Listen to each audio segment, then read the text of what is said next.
जब हम अपने देश को भारत कहते हैं या फिर इंडिया कहते हैं या फिर हिंदुस्तान कहते हैं, तो ये सभी शब्द अपने आप में अलग अलग पहचान देते हैं। जैसे जब हम भारत कहते हैं, अपने देश का नाम भारत कहते हैं, तो हमें उन ऋषि मुनियों की याद आती है जिनके समय से ये शब्द उत्पन्न हुआ और वहीं से ये शब्द चला आ रहा है। लेकिन जब हम इंडिया कहते हैं तो हमें अंग्रेज, मुगल, इनके समय का याद आता है और इनके समय में इस शब्द का जो निर्माण हुआ और इंडिया भारत को कहा जाने लगा।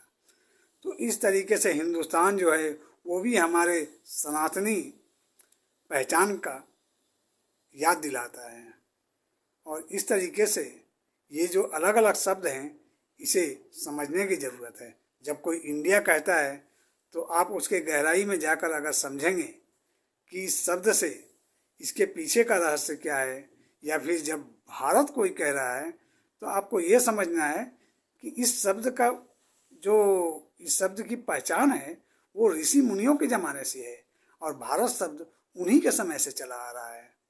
और जब हम इंडिया कहते हैं तो आप ये मान के चलिए कि ये शब्द जो है अंग्रेज़ों के ज़माने की है या फिर मुग़लों के ज़माने से चली आ रही है ना।